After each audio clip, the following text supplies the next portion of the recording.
नमस्कार, स्वागत है आपका सीएनबीसी आवाज एंड मोतीलाल ओसवाल स्टूडियोज में। मैं हूं मनीषा गुप्ता और कमोडिटी राउंडअप में टॉप हेडलाइन में हमारी कच्चा तेल है, जहां पर लगातार गिरावट देखने को मिली है। वीकली डिक्लाइन की तरफ तो कच्चा तेल जा ही रहा है, लेकिन साथ ही साथ 4 हफ्ते के लोज पर भी कारोबार कर रहा है। यहां से किस तरह का रुझान रह सकता है, इस पर होगी बात। साथ ही बात करेंगे चांदी की, जहां पर भी जोरदार मुनाफा वसूली देखने को मिली है। यहां पर किस तरह के ट्रेंड्स रह सकते हैं, स्पेशली जब शादियों का सीजन शुरू हो चुका है। इन सब पर बात करने के लिए हमारे साथ एनर्जी एक्सपर्ट नरेंद्र तनेजा हैं, all India gem and jewellery domestic council के vice chairman Avinash Gupta and Kotak securities से कायनात चिनवाला। आप सभी का कार्यक्रम में स्वागत है। नरेंद्र जी, शुरुआत कच्चे तेल से कर लेते हैं, क्योंकि जोरदार गिरावट देखने को मिली है और अंतर्राष्ट्रीय बाजारों में भारतीय बाजारों के लिहाज से भी काफी सारे क्यूज निकल के आ रहे हैं। अब जिस तरह से यूक्रेन ने थोड़ी सी अपनी टोन चेंज की है, उसका एक इम्पैक्ट है। यूएस में इन्वेंट्रीज लगातार बढ़ी हैं। क्या कुछ आप वॉच कर रहे हैं अंतर्राष्ट्रीय बाजारों में?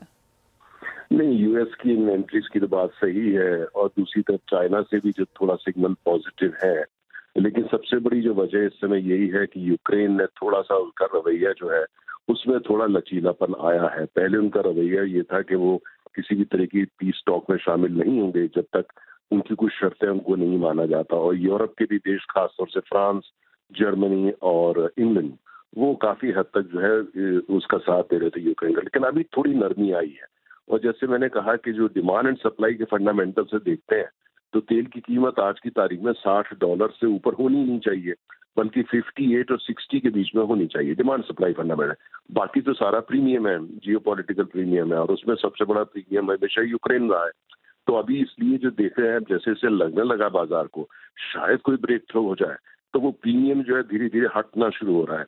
लेकिन मेरा अपना जो अनुभव है, मैं 9 साल यूरोप में रहा हूँ, हर महीने लगभग वहां जाता हूँ, मेरा अनुभव ये है कि थोड़ा सा भी जल्दबाजी है, देखना पड़ेगा, क्योंकि यूरोप के देशों का जो रवैया यूक्रेन को लेकर के काफी अड़ियल है और वो इतनी जल्दी जो है वो ट्रम्प साहब की बात में 100% मानने को तैयार नहीं होंगे। और रूस का अपना एक नजरिया है, अपना एजेंडा है, वो उस हिसाब से देख रहे हैं। तो अगर 1 से 10 के स्केल पे बात करें, जितना बाजार ऑप्टिमिस्ट हो गया है, मैं 1 से 10 के स्केल पे अभी सिर्फ 4 से ऊपर नहीं जाऊंगा। बाजार तो लगभग 7 में पहुंचा हुआ है। ऑल राइट नरेंद्र जी, साथ ही साथ अगर हम इंडियन मार्केट्स की यहाँ पर बात करें तो एक तरफ रशिया के जो सैंक्शंस हैं उनकी कंपनीज पे वो आज इन इफेक्ट आ जाते हैं। दूसरी तरफ हमने इंडियन कंपनीज, चाहे वो पब्लिक सेक्टर यूनिट्स हो, रिलायंस फॉर दैट मैटर, सभी ने कहा है कि वो अपनी खरीदारी यहाँ पर रशिया से कम करेंगे, बंद कर देंगे, री एक्सपोर्ट के लिए यूज नहीं करेंगे। कैसे देखते हैं आप ये चेंज, और जिस तरह से भारत ने अब यूएस से इम्पोर्ट करना शुरू किया है, आप कहेंगे वो डायनामिक्स ऑन ग्राउंड बदल रहे हैं? देखिए, क्या है कि इस समय सबसे बड़ा भारत के लिए जो पहल, सबसे बड़ी अहमियत है, सबसे बड़ी पहल है, वो ये है कि जो ट्रेड डील है अमेरिका से साइन हो। अब जब डील का जो शाब्दिक अर्थ होता है वो यही होता है लेन देन।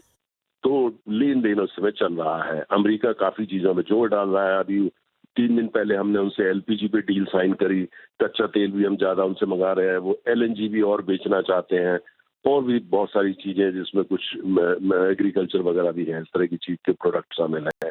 तो ये सब कौन की बात है, वो कहते हैं आप हमसे जो है वो भुट्टा लीजिए और उसको यहाँ पे जो है उसे इथेनॉल बनाइए, उसको जिससे कि जो आम जो एग्रीकल्चर सेक्टर है इंडिया वो इम्पेक्टेड ना। तो लेन देन इस समय चल रहा है, लेकिन इतना तय हो गया है कि जो खासतौर से रूस से तेल की बात थी, जो बहुत बड़ा एक पॉइंट था उनके लिए, उस पर भारत ने लचीलापन दिखाया है। और लचीलेपन का नतीजा है कि ऐसा लगने लगा है कि शायद ट्रेड डील जो है वो पटरी पे है, और शायद आने वाले कुछ सप्ताह के अंदर जो कम से कम इंटरिम डील या पहली डील या डील 1 तो साइन हो जाए। लेकिन देखिए, कुल मिलाकर के देखा जाता है कि जो कूटनीति के अंदर अड़ियल और ये से तो बात चलती नहीं है, लेकिन इतना जरूर है कि रूस के साथ जो संबंध है वो अब बरकरार रहेंगे। यूक्रेन युद्ध से पहले भी वहां से तेल ज्यादा नहीं मंगाते थे। हालांकि $18 बिलियन का हमारा तेल क्षेत्र में रूस में निवेश है, भारत की कंपनियों का। और दूसरी तरफ ये है कि रूस का भी भारत में पूरी एक रिफाइनरी जो है वो रशिया की रोसनेफ्ट की है, तो वो और निवेश को बढ़ाना चाहते हैं। अभी वहाँ के राष्ट्रपति आ रहे हैं, सुना है एनर्जी सेक्टर में भी कुछ डील होने वाली है। तो बहुत सारी बातें हैं, लेकिन इतना जरूर है, बिल्कुल आपने सही कहा कि ये जो अमेरिका से इस समय जो ट्रेड डील की बात हो रही है, उसमें लेन देन में जो हम आयात रूस से तेल करते थे वो कहीं ना कहीं उसके शिकंजे में आया है, जिससे कि रूस से तेल उतना नहीं आ पाएगा जितना कि लाना चाहते थे। लेकिन दूसरा अर्थशास्त्र जो है वो देखना पड़ेगा। अब बाहर से कहीं लाएंगे, अमेरिका से लाएंगे, तो तेल थोड़ा महंगा जरूर होगा जो हम रूस से लेते हैं उसके मुकाबले।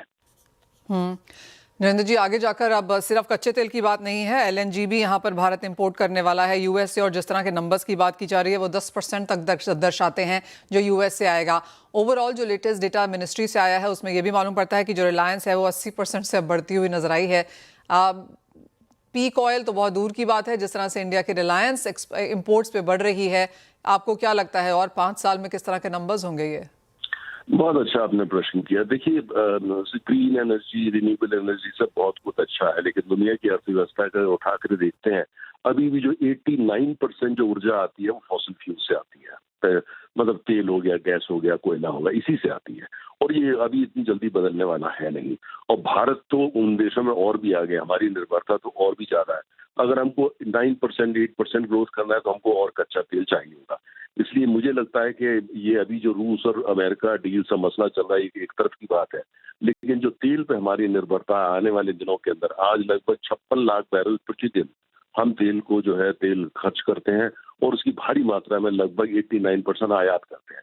आने वाले समय में मेरा अपना बैकअप द एनवेलप कैलकुलेशन है कि हम 7 मिलियन बैरल्स ऑयल जो हमको इंपोर्ट करना पड़ेगा। वो सारा अमेरिका तो दे ही नहीं सकता, वो अमेरिका से अर्थशास्त्र भी इतना जो है अनुकूल नहीं है, क्योंकि समुद्र से जो जहाज से टाइम आता है बहुत समय लगता है, 1 महीना लग जाता है, जबकि खाड़ी के देशों से नजदीक आता है। तो हमारी इतनी जरूरत बढ़ने वाली है कि जो भी हमको अच्छे दाम पे, अच्छी शर्तों पे तेल दे सकता है, वो हमको जो है वहां से हम लेंगे। हमने देखा किस तरीके से अमेरिका ने, हम रूस से तेल मंगाते हैं सिर्फ इसलिए सस्ता है और कोई कारण नहीं था, लेकिन अमेरिका ने किस तरीके से जो है अपनी कूटनीति उस पर चलाई, और कहीं ना कहीं कूटनीति में उसमें जो अपने जो ट्रेड डील है उसमें उसका वो फायदा निकालने की कोशिश कर रहे हैं। देखिए, दुनिया बहुत बेरहम है और अंतर्राष्ट्रीय संबंधों में कोई मित्र नहीं होता। हमने देख लिया रूस अमेरिका के तेल के मसले में कि कोई मित्र नहीं होता। तो हमने अपने जो भंडार है उन पर खोज करनी चाहिए, खासतौर से अंडमान में और ऑफशोर में, लेकिन दूसरी तरफ विदेशों में जाके तेल के कुएं खरीदने चाहिए, भंडार खरीदने चाहिए, क्योंकि आने वाले समय में जैसी जैसी हमारी निर्भरता तेल पे बढ़ेगी, हमने देखा अमेरिका ने क्या किया, और भी देश ऐसा कर सकते हैं। हमको थोड़ा सचेत रहना चाहिए, लेकिन तेल की डिमांड भारत में बढ़ने वाली, गैस की डिमांड बढ़ने वाली, और आने वाले कम से कम 10 साल में कोयले की डिमांड भी बढ़ने वाली। ऑल राइट, तो वेल आपसे यहाँ पर एक पैरेलल फ्यूल्स ज़रूर यहाँ पर चलते हुए नजर आए हैं और उसमें इन्वेस्टमेंट भी अच्छी खासी है, लेकिन जहाँ तक फॉसिल फ्यूल्स है, फिर चाहे वो कच्चा तेल है, कोल है, यहाँ पर डिमांड आगे भी लगातार बढ़ती ही रहेगी, स्पेशली भारत जैसी कंट्रीज से। नरेंद्र तनेजा जी, एज ऑलवेज बहुत शुक्रिया साथ जोड़ने के लिए, और वो काफ़ी सारे जो इवेंट्स हैं उनको एनालाइज भी करने के लिए। वेल, ये तो बात हुई कच्चे तेल की, जहाँ पर कुछ मुनाफा वसूली के साथ कारोबार है, और आपको याद दिला देंगे तीसरा ऐसा साल है जब गिरावट है, और 18% की गिरावट फिलहाल कच्चे तेल में इस साल में ऑलरेडी दर्ज हो गई है। मुनाफा वसूली लेकिन आज यहाँ पर चांदी में भी देखने को मिली है। हमारे साथ all India gem and jewellery domestic council के वाइस चेयरमैन अविनाश गुप्ता हैं। अविनाश जी, नमस्कार। वॉलेटिलिटी है जोरदार, सिर्फ सोने में नहीं, और सोने में अगर है भी तो चांदी में उससे भी ज़्यादा है। जिस तरह से हम ये 49 से 53 के बीच में लगातार बहुत ज़्यादा वॉलेटिलिटी के साथ कारोबार कर रहे हैं, एक तो आपको प्राइसेस कैसे लगते हैं यहाँ से, और दूसरा एज एन इंडस्ट्री क्या इम्पैक्ट पड़ता है इतनी ज़्यादा वॉलेटिलिटी का? मनीषा जी नमस्कार। आपने बहुत ही अच्छा क्वेश्चन पूछा है, क्योंकि आज ये जो वोलेटिलिटी है ये इन्वेस्टर को कंफ्यूज करती है, ज्वेलरी बायर को कंफ्यूज करती है, और उस वजह से थोड़ा सा सेल्स में इम्पैक्ट आता है। एक स्टेबिलिटी की तरफ हम बढ़ते हुए नजर आ रहे हैं। आप अगर से देखोगे कि पिछली जो मद्दी आई थी वो 48.3 के आसपास आई थी, और फिर वहां से 53 तक गई थी। अभी 49.3 से again it has taken a reverse thing. तो मुझे लगता है कि 51, 52 के बीच में ये एक स्टेबिलाइज होगा, और ये स्टेबिलाइजेशन ज्वेलरी ट्रेड के लिए बहुत ज्यादा इंपॉर्टेंट है, क्योंकि कस्टमर जो है उसको एक बेस मिल जाएगा कि यहां पर ये भाव स्टेबल है। वो एक तरफ हमारी ये विशफुल थिंकिंग है, लेकिन जिस तरीके की वोलेटिलिटी, क्योंकि फंडामेंटल्स और जियोपॉलिटिकल टेंशंस ये दोनों के बीच में बहुत खतरनाक लड़ाई चल रही है, और उसी के पीछे कि ये जो फ्लक्चुएशन हो रहा है ये उसी का कारण है।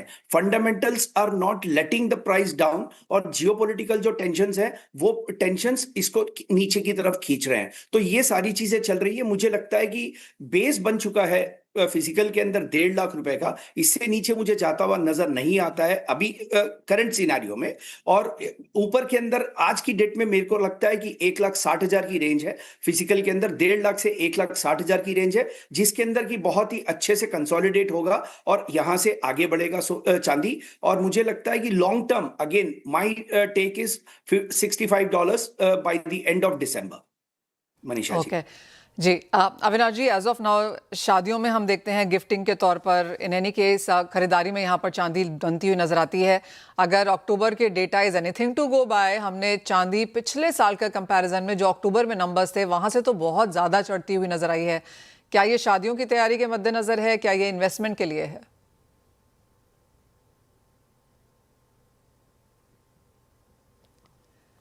चांदी के प्राइसेस आपकी स्क्रीन पे लेके आएंगे और वहां पर हमने एक गिरावट बनते हुए देखी है।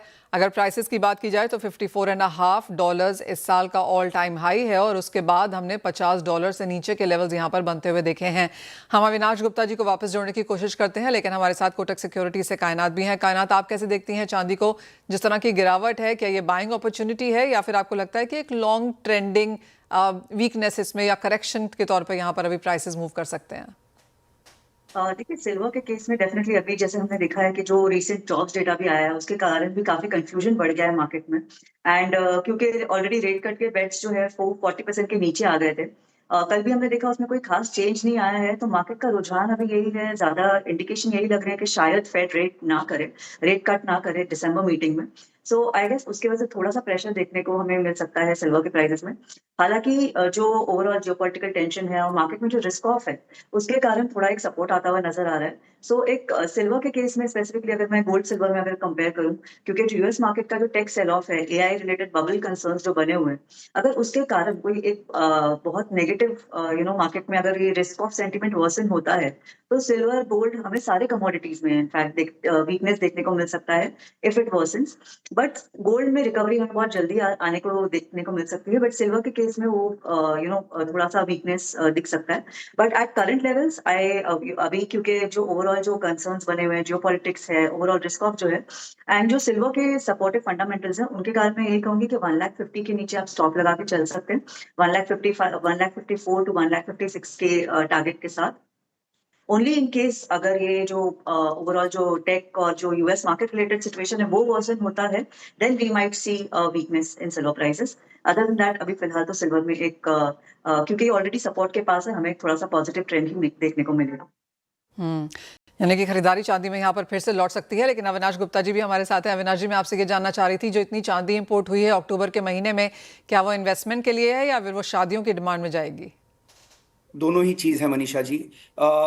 Investment has gone very deep Diwali के आसपास, और शादी की गिफ्टिंग और दिवाली गिफ्टिंग के अंदर दिस ईयर चांदी बहुत ज्यादा कॉल में थी, and everyone was buying silver left right and centre. Definitely investment बहुत ज्यादा हुआ है, और मुनाफा वसूली की वजह से भी काफी प्रेशर भाव में आ रहा है। तो that is what I am saying. तो आज की डेट में अगर से मैं चांदी को एक ज्वेलरी बाइंग के हिसाब से देखता हूं, तो सोने के अंदर जैसे कि पॉकेट साइज इज स्टेबल, तो उसकी वजह से लोग जो सोने के अंदर उनको अपने आप को नहीं ले सकते हैं, वो चांदी की तरफ जा रहे हैं। तो चांदी की demand on the jewellery and gifting side is high, as well as investment also is very high. और जैसे जैसे ये कंसोलिडेट होगा, इन्वेस्टमेंट भी बढ़ेगा, और साथ के साथ लोग ज्वेलरी और गिफ्टिंग के अंदर तो चांदी के अंदर है ही हैं। मनीषा जी। अविनाश जी, बहुत शुक्रिया साथ जुड़ने के लिए। तो क्लियरली जहाँ तक चांदी के प्राइसेस हैं, बढ़त देखने को मिल सकती है वहाँ पर, और खरीदारी यहाँ पर इंडियन मार्केट से अभी भी ऑन द स्ट्रॉन्गर साइड आती हुई। वली इसी के साथ एक ब्रेक के लिए भी रुकेंगे, लौटेंगे तो कायनात हमारे साथ बनी रहेंगी, उनसे जानेंगे कुछ और ट्रेडिंग स्ट्रैटेजीज कमोडिटीज पर। आपका हमारे साथ कोटक सिक्योरिटी से कायनात चिनवाला बनी हुई हैं। कायनात, चांदी पे तो आपने अपनी राय दी ही, लेकिन कच्चे तेल पे अब आपको क्या लगता है? काफ़ी कुछ यहाँ पर हो रहा है, और जैसे नरेंद्र तनेजा जी हमें पहले बता रहे थे कि प्रीमियम अभी भी है प्राइसेस में, यहाँ से कुछ और गिरावट देखने को मिल सकती है। आपकी क्या रेंज रहेगी फॉर द नियर टर्म 2026 के लिए, अगर आपने कोई तैयारी की है तो? और नियर टर्म ट्रेडर्स को क्या वॉच करना चाहिए? देखिए, क्रूड ऑयल के केस में क्या है ना, बहुत सारे मिक्स्ड फैक्टर्स हैं। एक तरफ जहां हमारे लिए ओवर सप्लाई कंसर्न्स है, आईईए, ओपेक, दोनों ने एक तरह से हाईलाइट किया है कि नेक्स्ट ईयर, आईईए ने तो पहले ही हाईलाइट कर दिया था कि next year 4 million barrels per day तक का हमें एक सप्लाई ओवरहैंग ओवर सप्लाई देखने को मिल सकता है। और अभी भी हम अगर देखें तो सप्लाई डिस्ट्रप्शंस के कारण थोड़ा सा 60 के ऊपर ऑयल प्राइसेस सपोर्टेड थे। एंड आज क्योंकि रशिया पे जो सैंक्शंस, जो मेजर ऑयल कंपनीज है, उसके ऊपर आज सैंक्शंस लगने वाले थे, तो एक्सपेक्टेशन ये था कि थोड़ा सा प्राइसेस को उससे सपोर्ट मिल सकता है।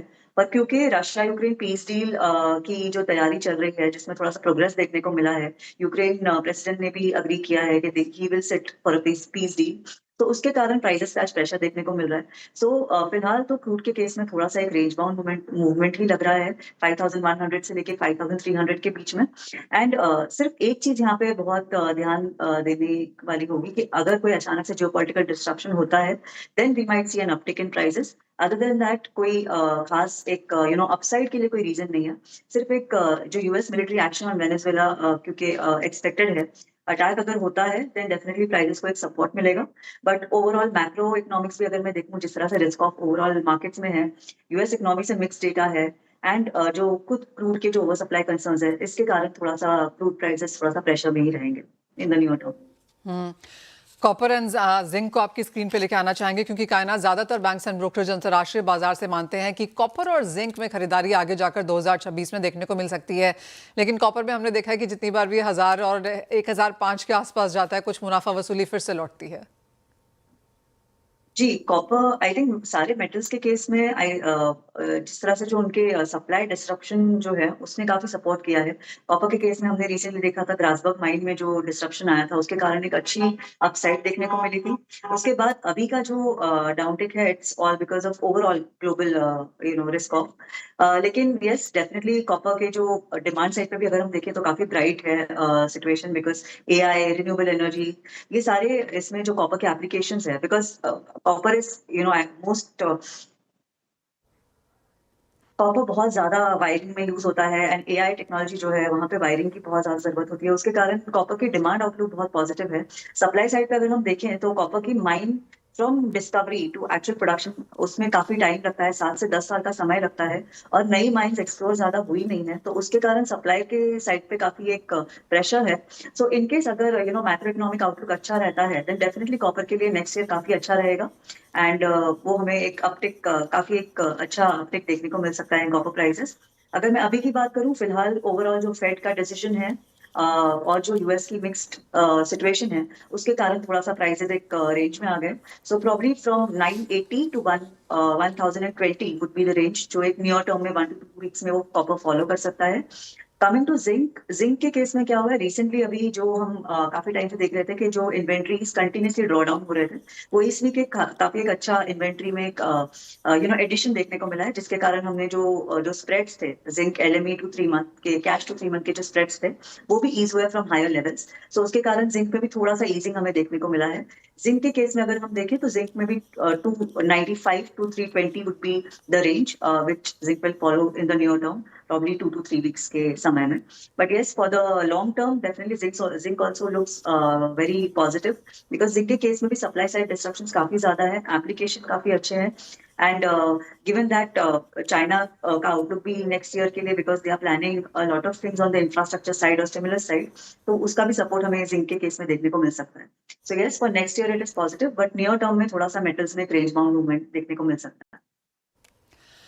ऑलराइट, तो कुछ कंसोलिडेशन यहाँ पर भी देखने को मिल सकती है। बहुत ज़्यादा खरीदारी की एक्सपेक्टेशंस यहाँ पर कच्चे तेल में आती हुई नहीं, लेकिन जहाँ तक सोने चांदी की बात है वेल यहाँ पर बाइंग अपॉर्चुनिटीज़ फिर से ढूंढी जा सकती हैं। कायनात बहुत शुक्रिया साथ जुड़ने के लिए, तमाम स्ट्रैटेजीज भी शेयर करने के लिए। वेल इसी के साथ फिलहाल इस कार्यक्रम में इतना ही समय है, मुझे दीजिए इजाज़त। हम ब्रेक के बाद लेकर आएंगे मार्केट्स और स्टॉक्स पर कुछ स्पेसिफिक्स।